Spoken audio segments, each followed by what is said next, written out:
كده على طول. تمام هديك درجه الثاني. ماشي. السلام عليكم.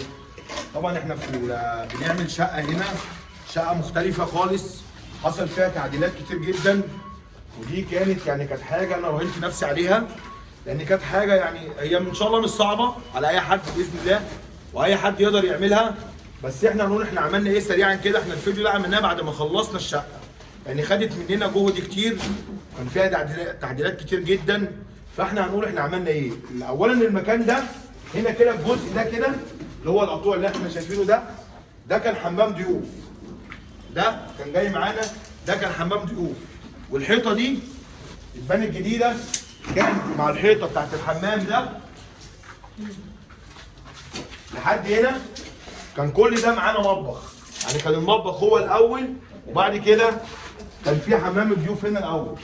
تعالى كده بقى احنا عملنا ايه.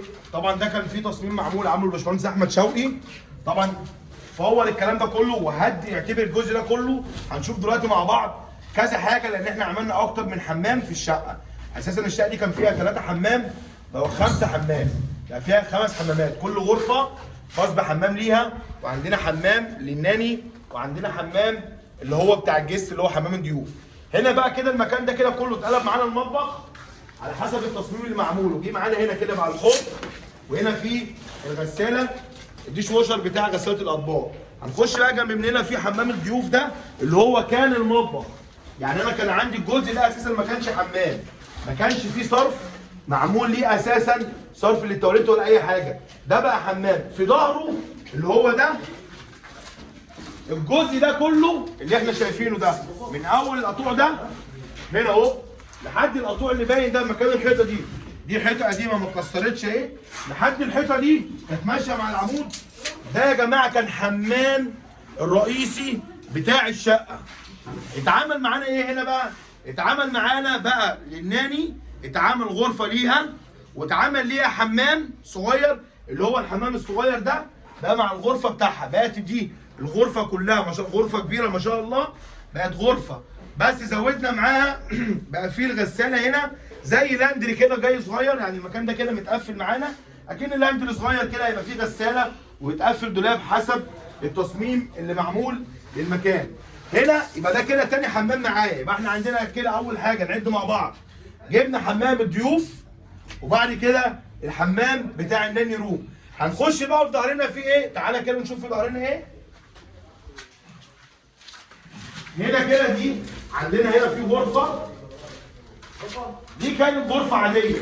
هو العميل طالب هنا يا جماعه، يعني طالب من الباشمهندس احمد اللي هو عايز كل غرفه بحمام. يعني في ناس كده ليها خصوصيه زي ما اي مكان بنعمله، وهو حابب المكان هنا. احنا بالاخص في العجوزه، فكان ممكن العميل يشتري مثلا فيلا او اي حاجه، لكن هو حابب ان هو يبقى في وسط البلد. لان انا برضه كان قلت لباشمهندس احمد، تقول له طب احنا بدل ما نهد ونكسر، طب ما كان اشترى فيلا احسن وعملها. قال لك هو حابب المكان ده، فهو محتاج لكل عيل من اولاده او كل غرفه يبقى ليها حمام. طبعا زي ما قلت ان الكلام ده كان على رهان من نفسي، لان انا جيت هنا اللي حصل معايا ان المهندس احمد كلمني، كان في رمضان، وجيت قال لي يا شعراوي انا عندي شقه تعالى نبص عليها في العجوزه، محتاج ازود فيها حمامات، فلو سمحت تعالى بص عليها قبل ما نبدا نكسر او نهد او نعمل، وقول لي هينفع او مش هينفع. طبعا كانت رد عليه قلت له مفيش حاجه اسمها مش هينفع. وجيت بصيت على الشقه وهي لسه قبل ما يكسر ولا قبل ما يعمل اي حاجه، وقلت له ان شاء الله توكل على الله. بس كان عندنا تعديل واحد عدلته معاه، اما ندخل جوه هنقول عليه. هنا ده الحمام اللي هو الثاني. الحمام ده اتخلى، الحمام ده اتخلق معانا. ده حمام رقم 3، ده حمام غرفه. ده كده مكان الحمام الكام؟ الحمام الثالث. الحمام دي كانت غرفه يا جماعه، دي كانت غرفه ما كانش فيه حمامات خالص.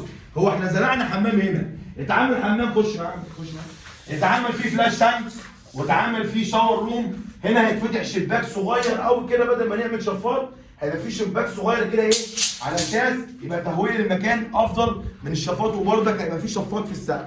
عملنا الحمام هنا اتعمل فيه طبعا يعني حمام كامل، اتعمل فيه حوض بسخان فوري، اتعمل فلاش تانك بشطافه خارجيه سخن وبارد، واتعمل كمان جوه هنا كان في المكان ده جاي معانا.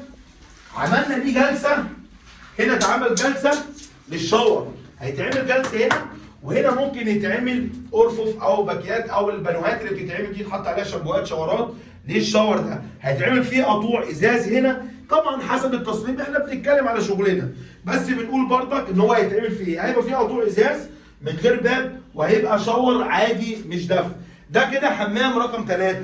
كده فاضل عندنا حمامين، فاضل عندي حمام وغرفه وعندي حمام ماستر. يبقى انا كده عندي كام حمام اتخلقوا من مكانهم؟ 4. هو حمام اللي فضل مكانه، حمام الضيوف ما كانش مكانه، حمام الناني كان في نفس المكان بس اتعدل. الحمام الثالث ده كده حمام اتزرع جديد كده، يعني قال لك انا عايز حمام هنا يا عم، هو هنعمل حمام.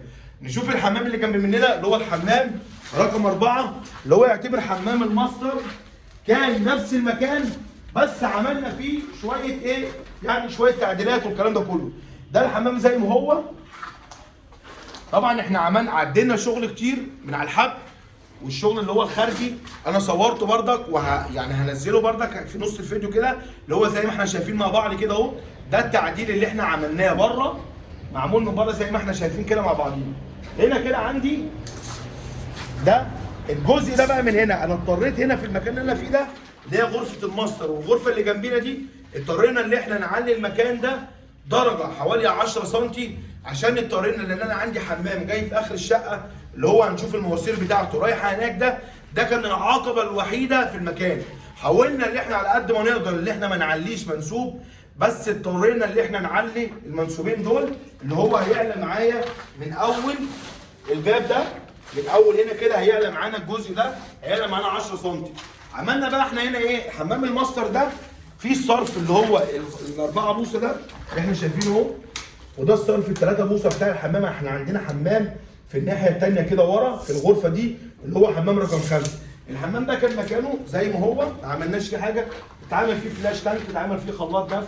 هنا دي جلسه، والشاور روم هيبقى عالي بمستوى لوحده، ودي برضك هتبقى جلسه برضك جوه الشاور. يعني كل ده شاور. احنا ما بنقسمش الحمامات وما بنقولش احنا عملنا ايه، احنا بنقول الشغل بتاعنا كده. ده حمام رقم 4. فاضل الحمام رقم 5 اللي هو الحمام ده مسار المواسير بتاعه ماشي اهو، ده ماشي كده هنا كده اهو، ماشي معانا هنا كده اهو. ده الحمام ده كان جاي في البلان مع الباشمهندس احمد لما جينا اول مره ووراني البلان، كان جاي الحمام ده هنا وكان هو هيعمل شفاط وبتاع.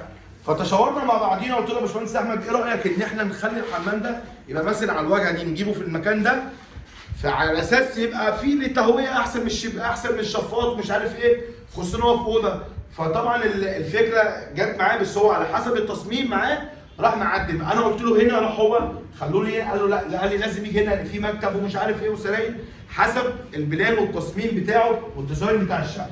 ده الحمام اللي هو رقم 5 اللي يعتبر كان فيه الشغل كله، هو كلهم فيهم شغل والله، تعديلات كتيره. يعني انا عندي فيه 3 حمامات رموا معايا العمود الخارجي والحمامين دول.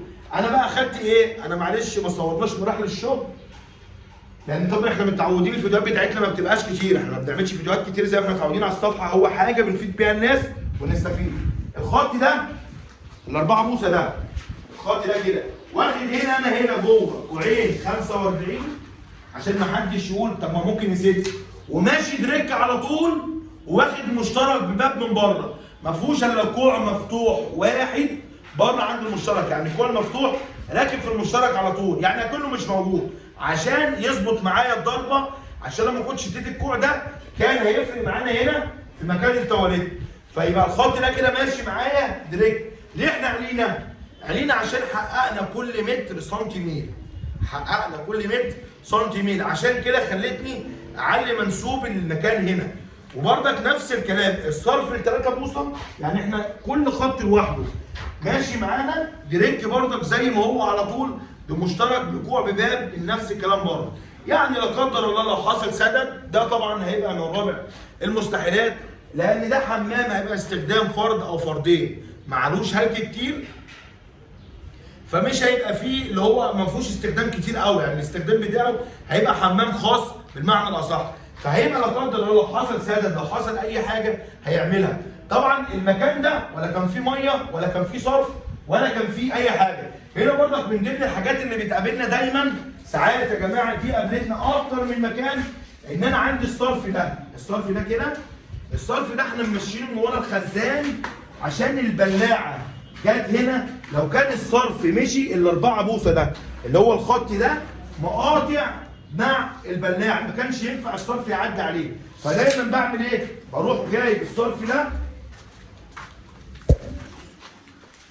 بروح جايب الصرف ده كده، بروح منزله من ورا الخزان بنسبه ميل بسيطه، واروح نازل بيه بكوعين 45 اللي هو لو حد دقق معايا دي كوع اهو ودي كوع اهو، ونزل في الولد بتاع البلاعه على طول في العدل.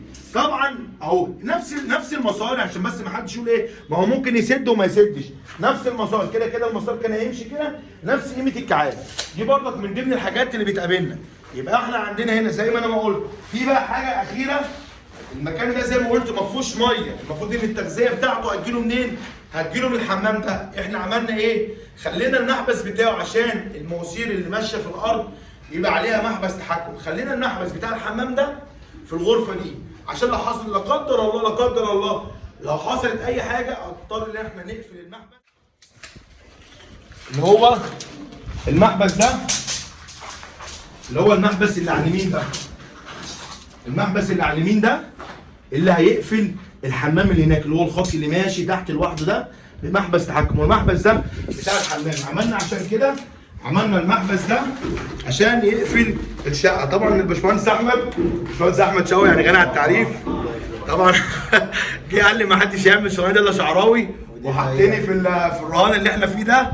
طبعا الواحد سعيد، ده مش اول ولا اخر موقع عملناه معاه، الحمد لله رب العالمين كان لينا اكتر من سبق معاه يعني، فمن الناس المحترمه يعني. الله يكرمك يا محمد، ومحمد ربنا يبارك له ويبارك للرجاله اللي معاه بصراحه. ربنا يعزك يا الناس، ربنا يخليك يا رب، يعني ربنا يبارك في عمرك يا رب. فدي يا جماعه زي ما احنا ما قلنا الشقه دي انا لما جيت شفتها مع المهندس احمد والله في رمضان انا راهنت نفسي عليها لان هي كانت صعبه جدا، والشغل اللي كان على الحبل برضك كان الموضوع صعب. احنا في الدور الرابع وفوقينا 8 ادوار، والمواسير كانت متعرضه للشمس، والمواسير البيضاء اللي راكبه برضك مش هي احسن حاجه يعني، مش مواسير جوانات مش كاسل او اي حاجه مش جوانات، لا دي كانت مواسير بيضاء. فكان الموضوع برضك وواجهه ومفيش حاجه، فكان الموضوع صعب شويه، ما كانش سهل، كان محتاج قلب اللي انت تخش فيه. وفي نفس الوقت ما عملناش حاجه غلط، احنا كل حاجه عملناها، حتى الحمام اللي في ظهرنا ده ماسورته ماشيه في الارض وواخد برضك مشترك بباب زي ما احنا ما شفناه كده. لا قدر الله حصل سدد حصل اي حاجه يبقى الموضوع بسيط. هي دي من ضمن الحاجات المؤسسه اللي بتقابلنا في الشغل. محمد شعراوي حابين نشكر محمد وكتر الف خيرك يا ابو حميد. ربنا يعزك يا هندسه. لو عجبكم بقى الفيديو ده شيروه عشان مفيش حاجه اسمها ما ينفعش، مفيش حاجه اسمها ما ينفعش، اي حاجه ان شاء الله العميل محتاجها بيحققها باصول الصنعه، بالاصول والشغل المظبوط ان هو ما يعملوش مشاكل.